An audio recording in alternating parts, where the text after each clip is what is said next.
excited because this is going to be probably the coolest thing I ever do on Instagram Live, ever in my life. But I have a very special guest who I want to add in here. And let's see. I might need some help figuring out how to add him in, though. It's been a while since I've done this. Let's see. Sorry, this is taking me a minute to figure it out. Can you help me figure this one out, Tom? It should come through to Ashton to join. All right. Well, in case you haven't figured out who the guest is Patrick Dempsey. He's joined our foundation board of trustees this year. It's so exciting. He's some of our support behind the scenes. And yeah, I'm just really excited to get to talk with him about how the season's going and hear about him in skiing because he's an alpine skier, if you didn't know that. So I'm going to see if I can figure out how to add him in here, but maybe I need a request to pop up first.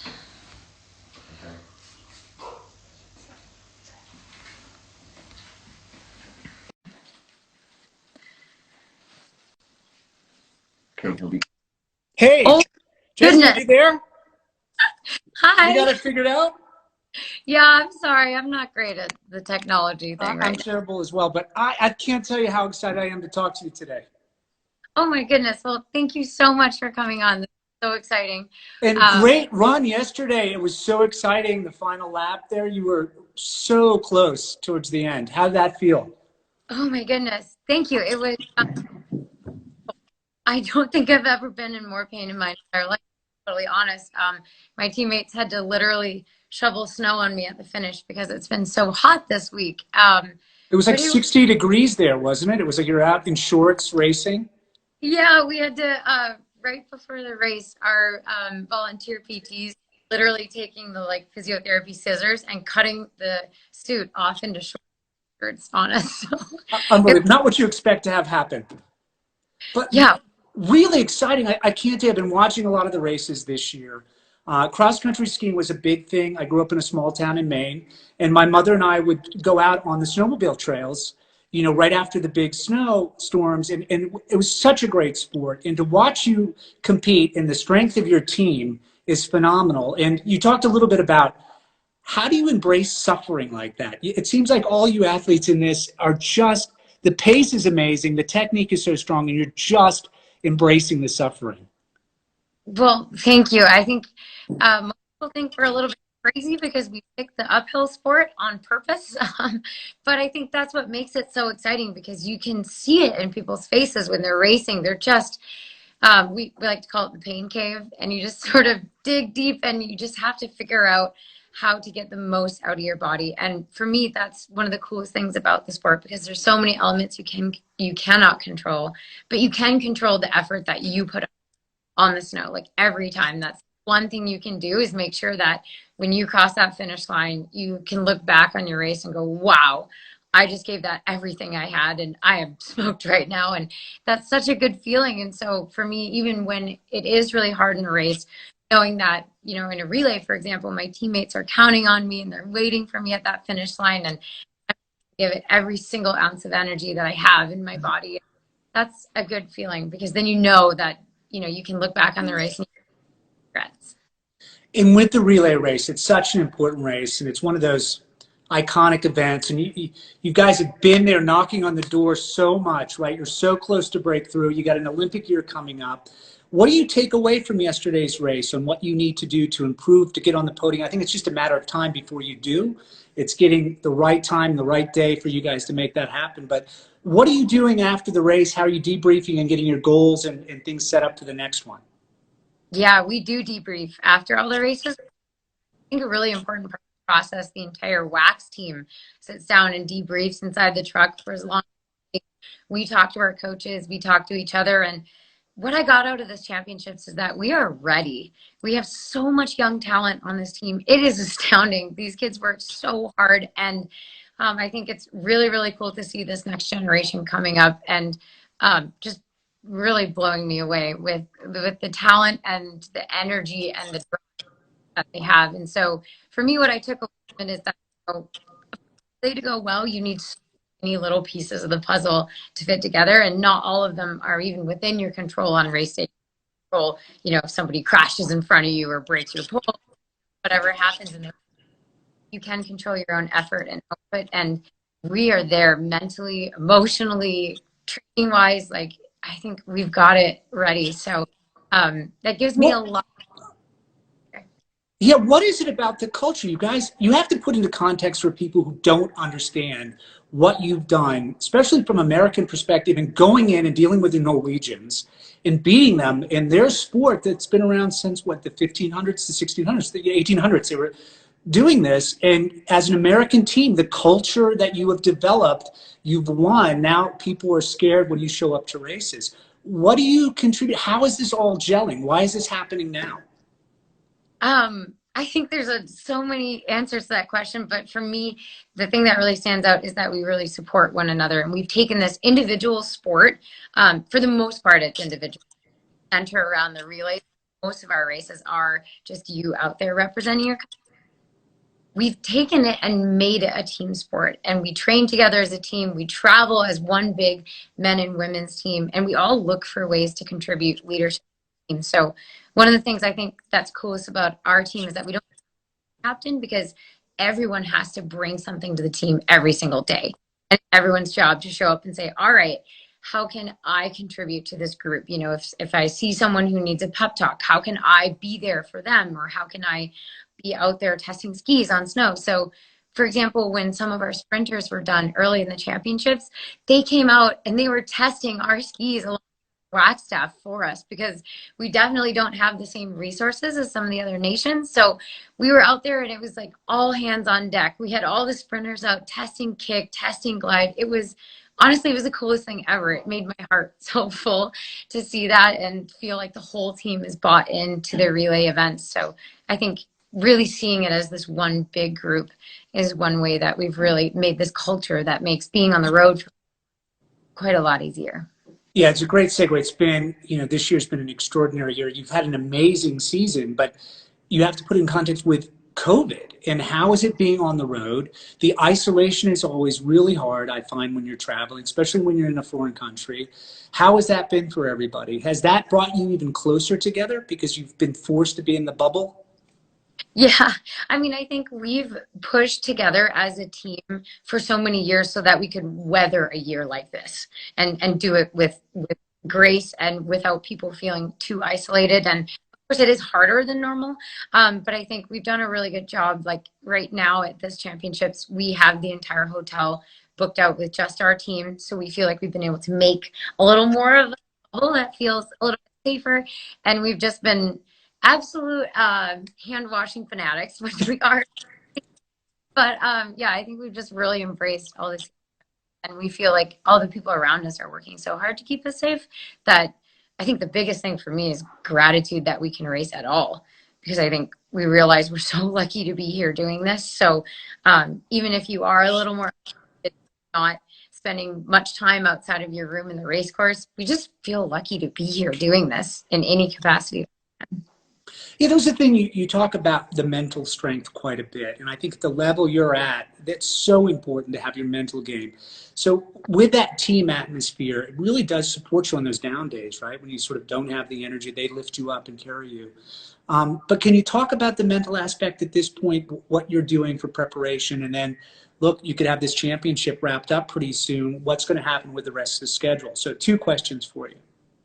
Yeah, I think the mental part is really cool for me because we focus so much energy and time on the process, not the outcome goals. And it can be so easy to get so wrapped up, especially in sports, in like medals, medals, medals. It's all about winning, but really at the end of the day, you don't have control over that. You just have control over executing the process of training so hard every day, all year long, so that you can roll into the championships with the right energy, the right mental preparation. So I think that's been really cool, seeing that we prepare every way that we can, and then hopefully it results in really good races. But if it doesn't, you can focus back on those processes. Say, okay, what do we learn from this, and how do we carry that forward, right? So it's not just you win or you lose. It's you race hard and you learn. from Right. it. And if I can, so you're a gold medalist, you world champion, you've achieved so many goals. How do you keep yourself going after those moments? Because you're building for this one moment in time, and that moment is realized, and then you're left with what?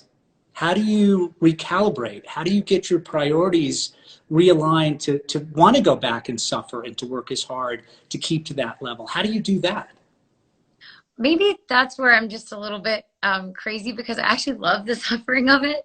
I Uh-huh. love the process of trying so hard every day. And I think that's what's so exciting is because if you come into this sport, you know, with the goal being only a medal, I think you're going to be really disappointed because the medal ceremony is amazing, but it lasts 10 minutes and then that's it. And you're not any happier for the rest of your life. Like you don't get a free pass for the rest of your life. You still have to like be a good person and try so hard every feel like you've worked towards something. So I think for me, what keeps me coming back over and over is there's always something that I'm going to be working on. And there's always some element of technique or, you know, the way I take the downhill in a race where I'm just like, I want to do this like Michaela Schifrin on my skinny little country skis, you know, like there's something that I'm always working on and I'm never going to feel like I've totally nailed it. And that's what's so cool about this sport. You're never going to feel like, I've checked everything off. Now I'm perfect. Like there's always something to work on, whether or not it's medals. And how do you translate that, all what you're learning through sport? You know, you've transcended your sport. You're in a whole different place. How does that affect you in your life? All the lessons that you've learned through competing. And how can we, as fans of the sport and, you know, amateur competitors and things like that, how do we apply that to our daily life? I guess what I've learned is to really be focused on that process. So Process is the product. yeah, because there's so many things in life where whether it's like the job promotion or the person that you love or you know, work, whatever it is, things that we have that we really want to achieve and that we really want to get, but focusing on the process and the path of getting them and focusing on the hard work of working so, you know, inch by inch towards those goals, I think that's what keeps you going and keeps you satisfied and keeps you feeling like you really are progressing towards something. It's not just getting that one, you know, medal or that one race or the job promotion. It's the process of trying to be excellent in what you do. It makes you And feel. And do you have like a mantra that helps you sort of reset to that mentality? Because there are like the B factors, the things that are out of your control, the A factor being what you can control, having that headset. So what's that internal dialogue like with yourself when you're racing and then translating it into life? That's a good question because I get really hard on myself. I put a lot of pressure on myself, and it's easy to focus on the process. But then when you feel like you come into a championship and everyone's looking at you, going, "Okay, win a medal," you know, it's hard to keep that focus a little bit more narrow on what you can say. So for me, that what I say to myself, like before the race is, like, how do I want to feel at the finish? Like I want to cross that line knowing without a single doubt that I could not any harder.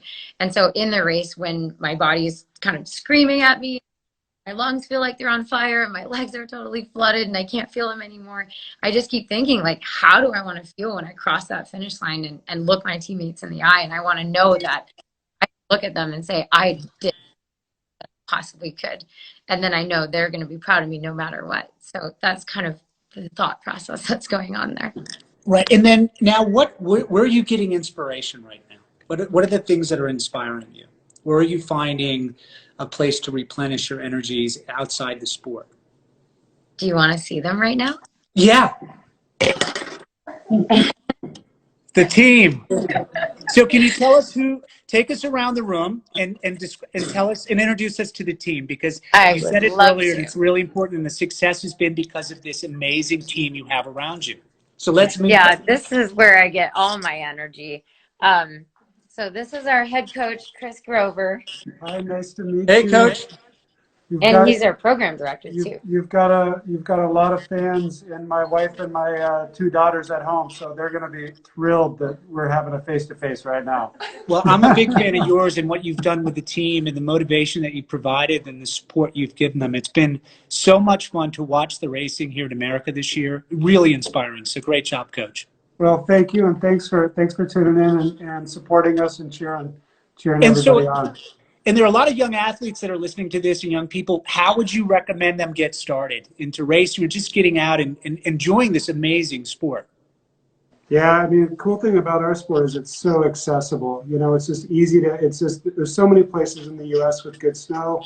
It's easy to get out there and just, and play in the snow. And so that's the first step is having fun outdoors with your friends, playing on snow and just taking advantage of the incredible winter weather that we have in the United States. So that's step one. And if you enjoy playing, then there's lots of steps beyond that to go to. And one more question for you. How proud are you of what you've achieved this year with the team and, beating the Norwegians on their home soil and being in Europe and doing this, isn't it? It's a huge achievement. Yeah, we're really proud of the team, and of course we're very proud that like the team has been able to stay healthy all season in really trying times, and to kind of take care of each other, to look out for each other, to have each other's backs. You know, if somebody's struggling a little bit, to support them, and we've been able to get through a season under trying times and have a lot of incredible results along the way. So we're close. We're close to the end, and it feels like the finish line is coming up. And what do you think? What are we going to see for the ending here? Are you going to get the full season in? Do you think, or is it going to change, or is it day by day?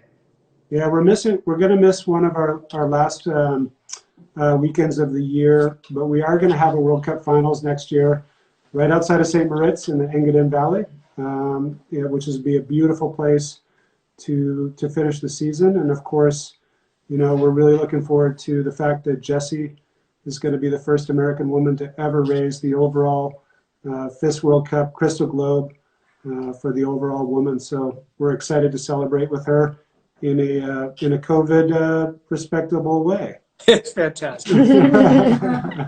All right, Jess, let's see who else is around. Let's see the rest of the team. Yeah. Let's meet everybody. So this is our volunteer physical therapist, Susanna. We got people coming in from a run outside, the boys relay team. All right, on. Great. Don't you feel like you're part of the team now? You know what? It's so nice. Yeah. And, being around the athletes is always inspiring. And to see what you've achieved and to watch the racing has been really exciting. Really great competition. So exciting. And if people haven't watched any of these races, you need to start watching now because it is exhilarating. And you're keeping them physically healthy and safe and working through all their pain. Yeah, for sure. And I have the physiotherapy scissors that we cut the suits with. that was our work. Yeah. And this is Julia Kern. She's been my roommate all season long. Hello. Great to see you. Kaylee Swerble. Pleasure. And Sadie Mulvey Bjornson. How are you? Can I see all three of you in there? Oh, there we go. There you are. And how are you guys holding up this year? You feeling good? Yeah, for sure. It's been a really exciting year. Yeah, and how did you guys get into it? When did it start? And then being on the team, what does that mean to you? Well, I started originally alpine skiing, and then I just got sick of getting freezing cold riding up the chairlift.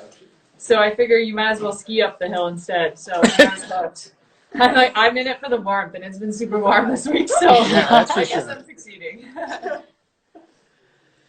And then, Awesome. sorry. Yeah, go ahead. Who else is there? Oh boy, we got our team doc, Heather Chickanowski. Hello. Hi We there. have Tom Horrocks, our media guy. I think you've met him. Yes. We have Scott Patterson, just skied in the relay today. How was that? Also, David Norris, another leg of the relay. We have Hunter Wonders, amazing Alaskan prodigy. Another one of those here with Gus Schumacher, who skied the anchor leg of the men's relay today. And Ben Ogden, who had an incredible classic sprint here. Hi. Great. Hey, that's a great segue into the different types of disciplines. Jess, can you start to talk about that, like the classic and the skating and how that came about so people get a better understanding? Yeah, for sure. So the sport started with classic skiing, which is what most people think of when they think of cross-country skiing. It's that kind of long strides, and it kind of looks like maybe you're running. But then with Bill Koch coming around, he's our American hero, the first Right. event. And they started changing the way we ski, and they started going, wow, it's faster if you move your V. Like, like you do on ice skates or rollerblades. And so now we have two distinctly different techniques, which is so cool because it's sort of like swimming, you know, if you're good at the butterfly and the backstroke. That's a little bit like with cross country skiing. Like you have to be good at two totally different techniques. And then we have different distances on top of that. So you have a sprint that might take 2.5 minutes, all the way up to, for the men, a 50-kilometer race. And depending on snow speed, you know, it might take 2 hours. So there's a huge discrepancy there. And these guys do it all. And that's what's so cool about this team. And then you do both races where you have a classic ski and then you go to the new ski and make basically a pit stop where you have to change out your equipment. Exactly. Yeah, the skiathlon is so crazy because you come into the pits and people are changing out their skis, changing out their poles, boots that aren't great for either technique, but somehow work just enough in the middle. So I feel like that's one of the most exciting events to watch just because it's so different and you can see who excels at which technique. Yeah, and the chaos in that, all of it is really quite fun to get into. Can we get into so some other things that are really close to you? I'd love to talk about Emily's program a little bit. And if you want to bring us up to speed on that, how you came about embracing that program and how it's made an impact in your life and so many other people. Yeah, thanks for asking about that. When I was 18 years old, I struggled with an eating disorder. I was diagnosed with bulimia, and it was something that I didn't really understand. I had seen, you know, in my 8th grade health class, the video on eating disorders, and I didn't thought about them. And I assumed it was a behavioral problem and that it was my fault and that I was just a bad kid for not being strong enough to just take care of my body. And it was really destroying me. And my parents encouraged me to make a call and get help at a treatment center called Emily program. And they're nationwide. And the one I went to was in the Twin Cities in Minnesota. And it absolutely saved my life, literally, but also in all the ways that also matter because I learned how to take care of myself and value myself and stop trying to be perfect all the time. And I learned that I could just be me and that was going to be enough. And so I started to let go of the really rigid grip that I had on rules about food in order to actually take care of myself and save my career. And so I know that this is something that a lot of athletes are extremely susceptible to, but also just the general population. You know, I think one of the stats that's the most heartbreaking is that 1 person in the world dies every hour from an eating disorder. And we don't often see them as life-threatening illnesses, but they really are. And we don't often see them as a mental health issue. We see them as like, you know, a skinny teenage girl problem, but it's so much bigger than that. It affects everyone regardless of race or gender or size. And so it was really important to me to, after the 2018 Olympics, I realized I had a much bigger platform. And I just found myself sitting there going, I have to do something with this. Like, I can't end my career and look back and realize like I didn't do anything that mattered when I had the chance and when I had the time. And so that's a little bit of the same approach that I have in racing. Like, I want to cross the finish line and look back and go, wow, I used this chance and I gave it my all. And so that's kind of the approach I have with advocacy too. Like, if there's a way I feel like I can make a difference, then I want to try. And, you know, I know there's a lot of young athletes out there that need to hear that and need to know that, like, there's not only hope for them, but that it's not their fault and that they deserve help.